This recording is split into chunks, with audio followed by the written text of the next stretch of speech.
Hello guys, welcome back our channel Telugu anime కుర్రోడు. And ఈ వీడియోలో మనం class room of the elite second year manga explanation అయితే మీకు వీడియో తెలుగులో క్లియర్గా అయితే ఎక్స్ప్లెయిన్ చేస్తాను. అండ్ ఈ వీడియోకి 1000 వ్యూస్ వచ్చిన తర్వాత సెకండ్ పార్ట్ అనేది స్టార్ట్ చేస్తాను. Because the daily life of the immortal king season 4 explanation కూడా స్టార్ట్ చేస్తున్నాను. సో ఆ వీడియో కూడా వస్తుంది. సో వెంటనే అన్ని వీడియోస్ కవర్ చేయలేం కాబట్టి వాటికంటూ కొన్ని టార్గెట్స్ అయితే ఇస్తాను. ఎప్పుడైతే ఈ టార్గెట్స్ అచీవ్ అవుతాయో వాటికి నెక్స్ట్ పార్ట్స్ అయితే కంటిన్యూ చేస్తాను. అండ్ వీటితో పాటు కన్ఫర్మ్ గా అయితే బ్లీచ్ అయితే స్టాప్ అయితే చేయను. దాన్ని అయితే నాన్ స్టాప్ గా అయితే ఎక్స్ప్లెయిన్ చేసుకుంటూ వస్తాను. ఇంకా లేట్ అండ్ లేకుండా వీడియోని స్టార్ట్ చేసేద్దాం. ఈ చాప్టర్ స్టార్టింగ్ లో మన ఆయన కొంచెం ప్రొఫైల్ చూపించి మన ప్రిన్సిపల్ అయిన సుగీషిరో ఆల్రెడీ నేను వీని గురించి ఎంక్వైరీ కూడా చేశాను. అండ్ వీడిని ఎక్స్పెల్ చేయించాలని చెప్పి ఎన్నో ప్రయత్నాలు కూడా చేద్దాం అనుకున్నా కానీ బట్ ఇప్పుడు మన దగ్గర అంత టైం లేదు. వీడు ఖచ్చితంగా ఏప్రిల్ ఎండ్ కల్లా ఈ స్కూల్ ని వదిలేసి ఖచ్చితంగా వైట్ రూమ్ కి వెళ్ళాలని చెప్పి సెన్సీ ఆర్డర్స్ ఇచ్చాడు.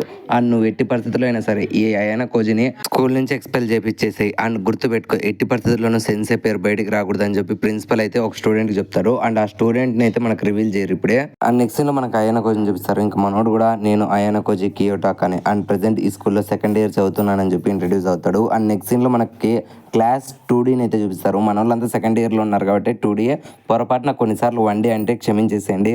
అండ్ నెక్స్ట్ సీన్ లో మనకి ఈ స్కూల్ గురించి అయితే ఎక్స్ప్లెయిన్ చేస్తూ ఉంటారు. అండ్ ఇక్కడ ఉండే ఫెసిలిటీస్ అన్ని కూడా మీకు సీజన్ 1 ఎపిసోడ్ 1 లో అయితే చెప్పారు. అండ్ ఇంకొకసారి నేను చెప్తా చూడండి, ప్రతి క్లాస్ లో 40 స్టూడెంట్స్ ఉంటారు. అండ్ ప్రతి క్లాస్ కి కూడా స్పెషల్ టెస్ట్లు అయితే ఉంటాయి. అండ్ ఆ స్పెషల్ టెస్ట్ లో ఉండే పాయింట్స్ బట్టి వాళ్ళ యొక్క క్లాసెస్ అయితే డివైడ్ చేస్తారు. అండ్ ప్రతి క్లాస్మేట్స్ కి కూడా కొన్ని పర్సనల్ పాయింట్స్ అయితే ఉంటాయి అనమాట. అండ్ ఫైనల్ ఎండ్ కి అయితే ఏ క్లాస్ కి అయితే ఎక్కువ పాయింట్స్ ఉంటాయో దాన్ని బట్టి వాళ్ళని class A and class B and class C class D అయితే డివైడ్ చేస్తారు. ఇప్పుడు మేము సెకండ్ ఇయర్ లో ఉన్నాం. అండ్ మేము ఇప్పుడు క్లాస్ 2D లో ఉన్నాం. మా దగ్గర 275 క్లాస్ పాయింట్స్ ఉన్నాయి. అండ్ క్లాస్ ఏ కి లీడర్ గా అయితే సకైనాగి ఉంది. తన దగ్గర 1119 పాయింట్స్ అయితే ఉన్నాయి. అండ్ క్లాస్ బి కూడా ఆల్రెడీ లీడర్ గా అయితే ఇచ్చినోజే కంటిన్యూ అవుతుంది. తన దగ్గర అయితే 542 క్లాస్ పాయింట్స్ అయితే ఉన్నాయి. అండ్ ఫైనలీ క్లాస్ సి గా అయితే రియూన్ వాళ్ళు ఉన్నారు. వాళ్ళ దగ్గర 540 పాయింట్స్ అయితే ఉన్నాయి. నేను షూర్ గా చెప్పగలను, నెక్స్ట్ ఇయర్ ఈ స్టాట్స్ ఖచ్చితంగా నేను మారుస్తానని చెప్తాడు. అండ్ నెక్స్ట్ సీన్ అనేది క్లాస్ 2D లోకి షిఫ్ట్ అవుతుంది. అప్పుడే మియాకి ఇక్కడ అయాన కోచ్ దగ్గరికి వచ్చి ఏ మిత్రమా ఎలా ఉన్నావు అండ్ ఈ స్ప్రింగ్ టైమ్ లో ఏం చేసావు బ్రేక్ టైమ్ లో అనడంతో నా జీవితంలో దరిద్రం తప్ప ఇంకేం లేదులే, బట్ ఎందుకని నువ్వు ఇలా నన్ను అడుగుతున్నావు అనడంతో అప్పుడే మియాకి గారు చెప్తావట,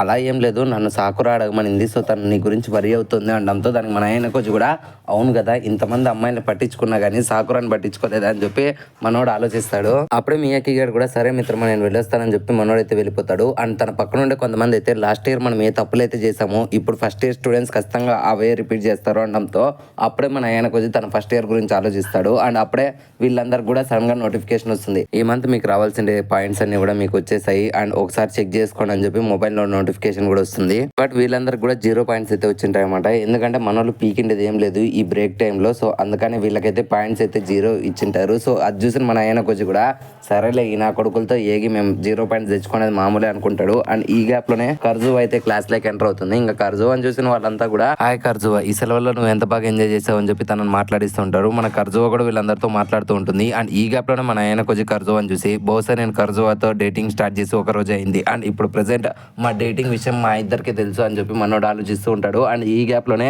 హొరికిత పాప అయితే ఎంటర్ అవుతుంది. మీకు యానిమేలో అయిన కోజి ముఖంలో ఒక్క ఎక్స్ప్రెషన్ కూడా కనపడదు, బట్ మాంగాలో మీకైతే లిటరలీ ఎన్నో మంచి ఎక్స్ప్రెషన్స్ అయితే ఉంటాయి. యానిమే వాళ్ళు ఎందుకు అలా చేస్తారో మనకు తెలియదు కానీ మాంగాలో మన అయిన కోజికి ఒక రేంజ్ సీన్స్ అయితే ఉంటాయి, రెడీగా ఉండండి. అండ్ ప్రెసెంట్ హొరికిత అయితే క్లాస్ లోకి ఎంటర్ అవుతుందో లేదో తనని చూసి మన అయిన కోజి కూడా షాక్ అవుతాడు. అండ్ క్లాస్ అంతా కూడా తను చేపించుకునే హెయిర్ కట్ చూసి షాక్ అవుతారు. అప్పుడే సూడోగాడు వచ్చి ఏంటి హొరికిత ఇలా కటింగ్ చేపించుకున్నావు అంటాడు. అండ్ పక్కన ఉండే కుషిడా కూడా ఎందుకు హొరికిత నువ్వు ఇట్లా డ్రాస్టిక్ గా చేంజ్ అయ్యావు అనడంతో దానికి మన హొరికిత కూడా ఏ కాకూడదా అని అడుగుతుంది. అండ్ అప్పుడే మన సూడోగాడు లేదు లేదు నీకు నచ్చినట్లుగా, ఇన్ఫాక్ట్ నువ్వు ఈ షార్ట్ ఇయర్ లో ఇంకా బాగా అందంగా ఉన్నావు అని చెప్పి పొగుడుతూ ఉంటాడు. అండ్ మీ అందరికీ తెలుసు మన సూడోగానికి హొరికిత మీద కొంచెం క్రష్ గా ఉందని. అండ్ పక్కన ఉండే కుషిడా కూడా ఓకే నీకు ఈ హెయిర్ అనేది చాలా బాగా సూట్ అయింది అనడంతో ఇంకా వెంటనే హొరికిత కూడా అయితే ఓకే ఇంకా మీ ఇద్దరు వెళ్తే నేను సైలెంట్ కూర్చుంటాను అంటుంది. అండ్ ఈ గ్యాప్ లోనే చపసేర మేడం క్లాస్ లోకి అయితే ఎంటర్ అవుతుంది. ఎక్కడ పిల్లలు అక్కడే కూర్చోండి అనడంతో ఇంకా అప్పుడే మన ఆయన కొంచెం తనని చూసి ఓకే ఫైనల్లీ మా సమ్మర్ బ్రేక్ అయిపోయింది అనుకుంటా అండ్ ఇప్పటి నుంచి మేము మిషన్స్ చేయాలనుకుంటా అనడంతో ఇంకా అప్పుడే చపసేర మేడం కూడా ఓకే అందరూ మీ సీట్లు అయితే కూర్చున్నారు కదా, ఓకే ఇప్పుడు మీ అందరూ కూడా ఫోన్ లో ఓపెన్ చేసి మీ ఫోన్ లో అయితే ఈ అప్లికేషన్ ఇన్స్టాల్ చేసి అండ్ దీంట్లో రిజిస్టర్ అవ్వండి అని చెప్తుంది. సో అందరూ కూడా అలా అలా రిజిస్టర్ అవుతారు. అండ్ ఆ పక్క నుండి ఓ డబుల్ మీద ట్యాప్ చేయమండంతో అప్పుడే స్టూడెంట్స్ అందరూ కూడా ట్యాప్ చేస్తారు. అప్పుడే మన ఆయన కొంచెం ఇయర్ నుంచి 30 ఇయర్స్ స్టాట్స్ అనేవి ఉంటాయి. సో అది చూసిన చూడగాడు మేడం ఇదేందో గేమ్ స్టాట్స్ లాగా ఉంది అనడంతో అప్పుడే చెప్పారు మనం చెప్తామంట గేమ్ స్టాట్స్ కదప్ప మీరు ఫస్ట్ ఇయర్ లో ఏమేమి సాహసాలు అండ్ మీరు చేసిన సాహసాలకి మీకు వచ్చిన పాయింట్స్ బట్టి ఆ ఫస్ట్ ఇయర్ స్కోర్ అనేది ఉంది. సో ఇది ఒక్కొక్కరికి ఒక్కో విధంగా ఉంటుంది. అండ్ ఈ స్కోర్ ని మేము ఎలా కాల్కులేట్ చేసామంటే ఇది టోటల్ గా ఓ డబుల్ ఏ కింద క్యాల్కులేట్ చేసాం. అండ్ ఇందులో 4 ఉంటాయి. ఒకటి అకాడమిక్ ఎబిలిటీ అండ్ రెండోది ఫిజికల్ ఎబిలిటీ, మూడోది అడాప్టబిలిటీ అండ్ నాలుగోది సోషల్ కాంట్రిబ్యూషన్. అండ్ ఈ నాలుగిటిని కలుపుకొని యావరేజ్ చేసి మీకు ఓ డబుల్ ఏగా రిప్రజెంట్ చేసాము. దాన్నే ఓవరాల్ ఎబిలిటీ అంటాము. ఇది ఒక్కొక్క స్టూడెంట్ కి ఒక్కో విధంగా ఉంటుంది అనడంతో ఇంకా అప్పుడు మన ఆయన కొంచెం కూడా ఓకే ఇప్పుడు నేను సిలో ఉన్నాను, నా స్కోర్ 51 అని చెప్పి మనోడు అనుకుంటాడు. అప్పుడే కొంతమంది స్కోర్స్ కూడా చూపిస్తారు. సూడో గాంధీ కూడా యాజ్ యూజువల్ సి అనేది ఉంటుంది. బట్ ఈకే గాంధీ అండ్ సాకురా పాపది అయితే డి ప్లస్ ఉంటుంది అనమాట. సో అది చూసి వీళ్ళంతా షాక్ అవుతారు. అండ్ అప్పుడే మన చవసరి మనం చెప్తున్నాం అనమాట ఈ ఓ డబుల్ ఏ అనేది మీ యొక్క ఇంప్రూవ్మెంట్ కోసం అనేది పెట్టారు. సో ఈ ఓ డబుల్ ఏ ద్వారా మీరు ఖచ్చితంగా మీ మైండ్ సెట్ అనేది మార్చుకొని మీ స్కిల్స్ అనేవి ఇంప్రూవ్ చేసుకుంటే ఖచ్చితంగా మీరు కూడా ఏనైతే గ్యాదర్ చేస్తారు. అండ్ మీకు మెయిన్గా ఓ విషయం చెప్పాలి, రాబోయే ఈ 3 ఇయర్స్లో ఆల్రెడీ మీకు 1 ఇయర్ కంప్లీట్ అయిపోయింది. అండ్ మిగిలిన 2 ఇయర్స్లో మీరు ఖచ్చితంగా ఏ ప్లస్ సాధించాలి. అండ్ ఎవరైతే ఏ ప్లస్ సాధించారో ఖచ్చితంగా వాళ్ళకి ఫ్యూచర్లో పెనాల్టీ పడే ఛాన్సెస్ కూడా ఎక్కువ ఉంటాయని చెప్పి మన చబసేర మేడం చెప్తుంది. లిటరలీ ఈ మాటలు విన్న మన ఈకే గడు అండ్ సాకురా పాప అయితే భయపడుతూ ఉంటారు అనమాట. మనోళ్ళు మామూలు మిషన్స్లోనే మెంటల్ ఎక్కిస్తారు, ఇంకా పెనాల్టీ అంటే ఏం చేస్తారని చెప్పి మనోళ్ళు భయపడుతూ ఉంటారు. అండ్ అప్పుడే మన చబసేర మేడం చెప్తాం అనమాట కావాలంటే మీరు కానీ ఈ స్కోర్స్ని రాంగ్ అని కూడా ప్రూవ్ చేయొచ్చు. అండ్ ఫ్యూచర్లో మీరు ఇలా చేస్తే ఖచ్చితంగా స్కూల్ వాళ్ళు కూడా మీ పెనాల్టీస్ని తీసేసే ఛాన్సెస్ ఉంటుంది అనడంతో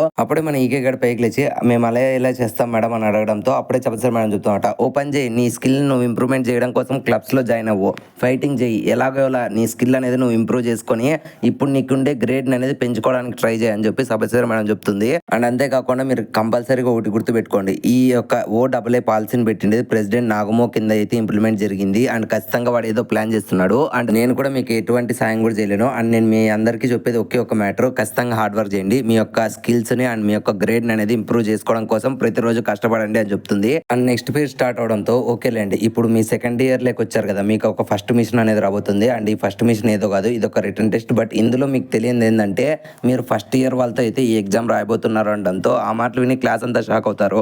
ఏంట్రా ఫస్ట్ ఇయర్ వాళ్ళతో ఇప్పుడు మనం రిటర్న్ టెస్ట్ చేయబోతున్నామా అనుకుంటారు. అప్పుడే చెప్పేసారు మేడం ఈ ఎగ్జామ్ యొక్క ట్రూ మోటివ్ గురించి చెప్తామన్నమాట. మీరు ఎప్పుడైనా గ్రాడ్యుయేట్ అయి బయటికి వెళ్తారు అండ్ ఒక చోటకి వెళ్ళి జాబ్ కూడా చేస్తారు. అండ్ అక్కడ మీతో పాటు ఉండే కొలీగ్స్ మీ ఏజ్ వాళ్ళే ఉంటారు అనుకుంటే అది మీ భ్రమ. వాళ్ళు మీకంటే ఎక్కువ ఏజ్ కావచ్చు అండ్ తక్కువ ఏజ్ కావచ్చు. అండ్ మీలో అప్పుడు కమ్యూనికేషన్ స్కిల్స్ అనేటివి బాగుంటేనే కదా మీరు వాళ్ళతో ఫ్రెండ్లీగా అయితే ఉంటారు. సో అదే ఈ ఎగ్జామ్ యొక్క ట్రూ మోటివ్. అందుకనే మీరు ఇప్పుడు ఫస్ట్ ఇయర్ వాళ్ళతో అయితే ఎగ్జామ్స్ రాయబోతున్నారు. మీరు నన్ను నమ్మండి. అండ్ ఈ టెస్ట్ అనేది చాలా టఫ్గా ఉంటుంది. సో నేను చెప్పిన మాటలు జాగ్రత్తగా గుర్తుపెట్టుకోవాలి. అండ్ మీరు మీ టీమ్మేట్ కలిసి తెచ్చిండే మార్క్స్ అనేటివి టాప్ 30%లో వచ్చాయి అనుకోండి, మీకు 10,000 ప్రైవేట్ పాయింట్స్ అనేటివి వస్తాయి. ఒకవేళ టాప్ 5లో ఉండే టీమ్స్ అనేటికి 1 lakh ప్రైవేట్ పాయింట్స్ అయితే వస్తాయి. అండ్ ఒకటి మాత్రం గుర్తుపెట్టుకోండి, ఇందులో ఏదైనా టీం ఫెయిల్ అయిందనుకో ఆ టీంలో ఉండే సెకండ్ ఇయర్ పర్సెంట్ ఇమీడియట్ గా స్కూల్ నుంచి ఎక్స్పెల్ అయిపోతాడు. అండ్ ఫస్ట్ ఇయర్ స్టూడెంట్ గానికి అయితే 3 months ప్రైవేట్ పాయింట్స్ అయితే ఉండవు. అండ్ ఒకవేళ ఎవరన్నా ఏదైనా అమ్మాయిని కానీ అబ్బాయిని కానీ బెదిరించి మీరు సరిగ్గా రాయకండి, మేమే బాగా చదవాలి, అండ్ ఎవరన్నా ఇలా ఇబ్బంది పెట్టారంటే వాళ్ళని ఇమీడియట్ గా ఈ స్కూల్ నుంచి ఎక్స్పెల్ చేపిస్తారు. అండ్ ఎవరైనా కావాలనే